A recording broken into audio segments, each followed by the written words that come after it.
Hey everyone, my name is Alec and welcome to another edition of MASL Midweek, where I break down the past and predict the future for the MASL. In this episode, we will be talking all about the playoffs, which have finally arisen for this craziest of crazy seasons. But before we get to the playoffs, we do have a little bit of unfinished business from last week, where we had the San Diego Sockers easily beating the Dallas Sidekicks. Not much of a surprise here, but the Sockers, it does seem like their offense came to life a little bit in this game, and that will be important when we talk about the playoffs.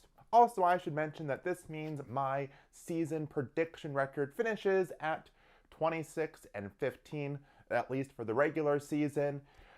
Not my best effort, not gonna lie, but you know what? It's a winning record. I'll take it. Okay, now on to the meat and potatoes of this video, the playoffs. What I'm going to do is I'm going to go through the entire bracket and predict what is going to happen. So, we'll start off with those first round games. We'll start off with what I think is the easiest series to predict. That is the Dallas Sidekicks playing the Ontario Fury.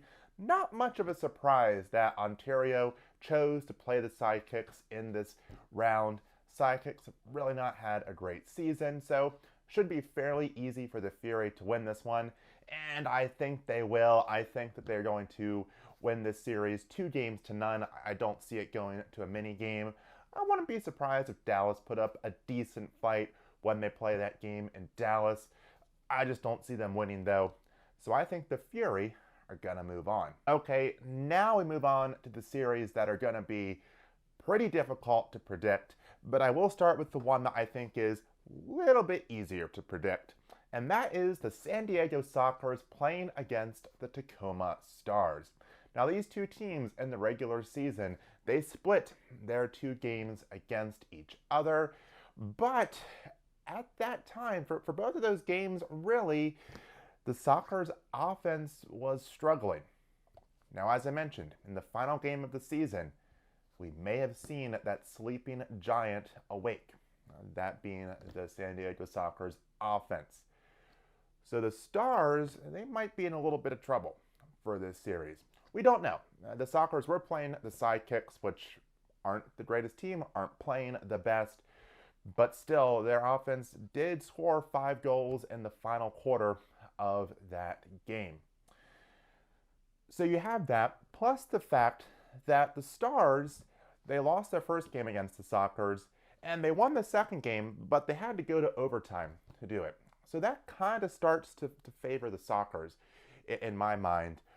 But in last week's episode, I also said the Stars are my dark horse team to win it all this season. I think if they're playing at their best level, they have a real solid chance of winning the championship. So the question really comes down to what versions of these teams are we going to see show up? For the Sockers, is it going to be the team that can't get anything going offensively? Or is it going to be the team that, as we all know, can just light up the scoreboard? And for the Stars, are we going to see that team that is fantastic? This team that they have the potential to be? Or are we going to see that team that just doesn't live up to that potential and kind of slips into mediocrity? It's tough to say. I could see it going either way for both of these teams. So I'm going to say this series is going to be a split. It's going to come down to the mini game. And in that mini game, I think the Sockers are going to win. It's really hard for me to say that, especially having said last week that I think the Stars are my dark horse team to win it all.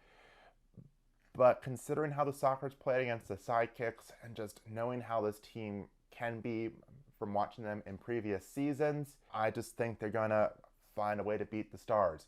It's going to be a great series, but I do think the Sockers are going to advance. Which leaves us with what I think is the most difficult series to predict in the first round of the playoffs.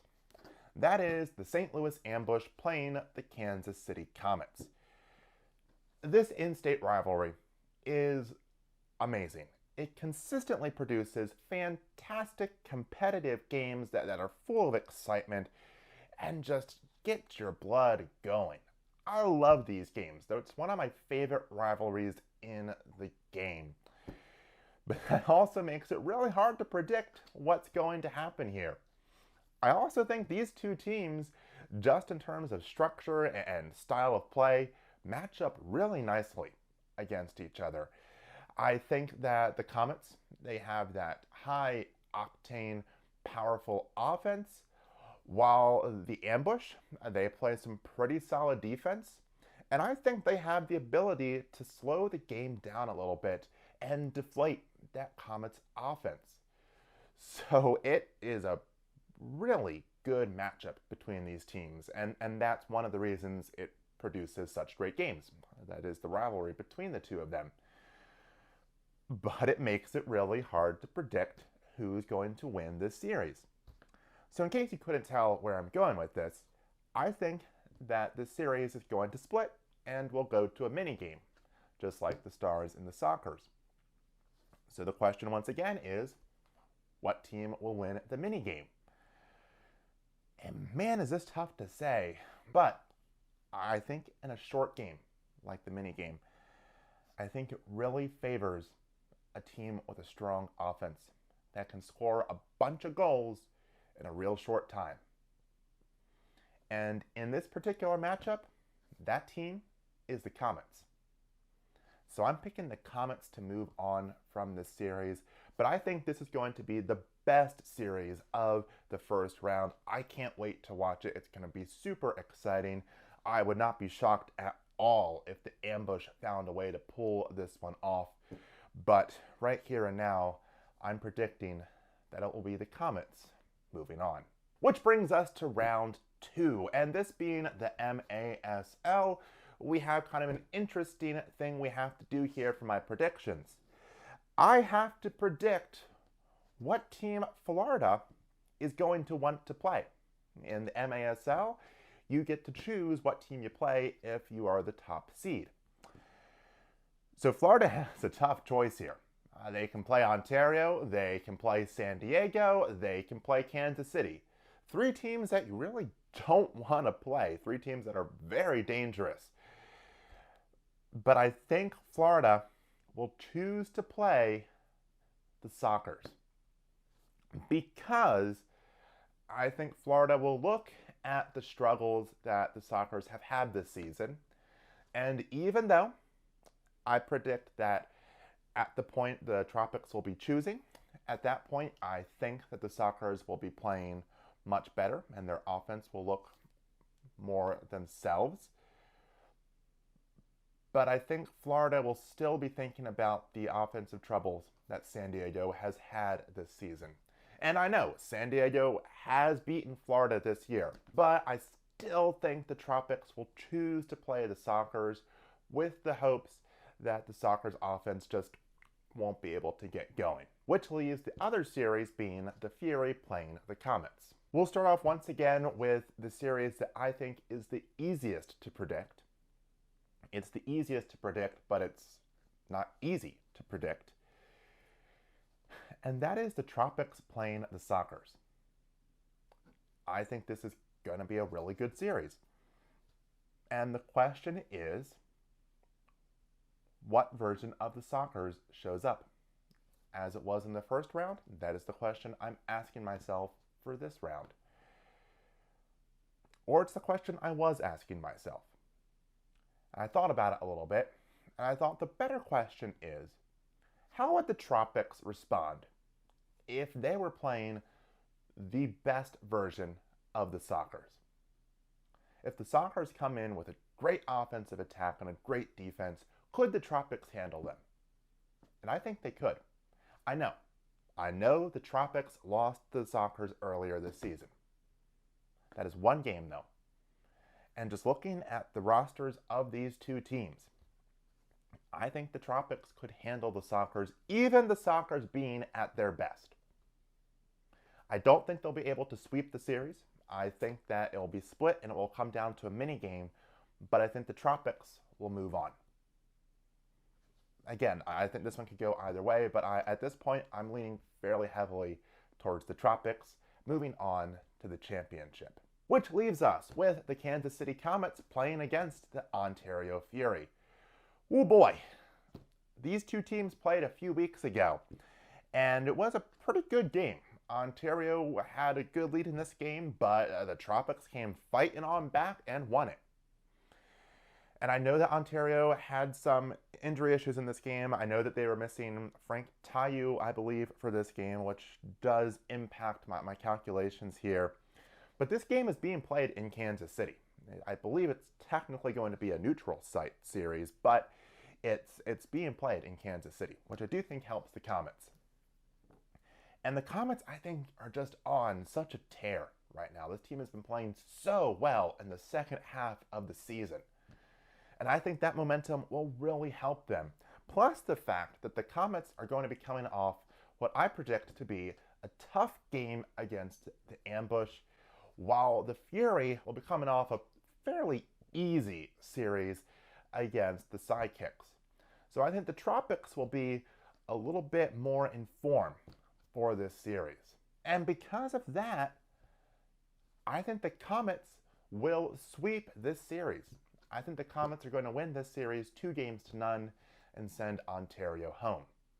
Which gives us this year's championship, the Ron Newman Cup, which I still do not like it being called that, but they're calling it that. The 2021 Ron Newman Cup is the Kansas City Comets playing against the Florida Tropics. These two teams have had some great games against each other this year, some very competitive games. I believe they played some of the first games of the season, and it was a great way to kick off the season. Just some incredible arena soccer. And it's interesting because I think if you look at the rosters, you would definitely say the Tropics are overall the better team. But the Comets, right now, and really for a good chunk of this season, have just been really hot. And even though roster-wise they're maybe not as strong as the Tropics, the Comets have some great chemistry with each other. And as I've said many, many times before, the Comets' offense is just terrifying. It is super high-powered. They can create opportunities in a snap. They're 0 to 100 in no time. They're just terrifying, which is tough for any team. And a big part of that is the chemistry that the Comets have with each other. But the Comets' downfall for a lot of this season, and to me, the reason they lost to the Tropics earlier this year, was the fact that the Comets had a big vulnerability on defense. There were large portions of this season where the Comets would just break down in spectacular fashion on defense. And because of that, their high-powered offense was kind of negated. But we haven't seen that as much in the second half of the season. The Comets, I still wouldn't say they have a strong defense, but their defense has been good enough. It has been good enough to slow teams down so that the Comets' offense can just take over a game and make it next to impossible for another team to come back. And because of all that, I think the Comets are going to win this series and that they're going to win this year's Ron Newman Cup. I actually think the Comets are going to win this one 2-0. I know the Tropics have a remarkable roster, and just from the front line to the goalkeeper, they're a solid team. But the Comets are just a hot team right now. It's an idea that my dad has told me my entire life. When it comes to the playoffs, you don't really look for a team that is overall solid. You look at the teams that are really hot coming into the playoffs. And that is the Comets right now. Another person who has said a similar idea, I thought they put it very eloquently, Buck Showalter, former manager of the Orioles. He said, it's not so much who you play, it's about when you play them. And that's what I'm thinking right now. I think the Comets are just so hot right now, it's going to be tough to slow them down. They are the proverbial buzzsaw coming into the playoffs. And I think they're going to hit the Tropics hard. And I might just be saying this because, like a lot of you, I view the Tropics as the evil empire of the MASL. So maybe that's biasing me a little bit. But I think the Comets will pull it off. And all of us can rejoice as the evil empire will have fallen. And with that, I think I can wrap this episode up. I will have another episode after the playoffs to talk about everything that happened. Hopefully, we'll be talking about the Comets celebrating a victory, or at the very least, hopefully, we will not be talking about the Tropics celebrating a victory. But until then, thank you for watching. While you're here, make sure you like this video and subscribe to the channel. My name is Alec. I'm here with Inside the Arena, and I will see you next time.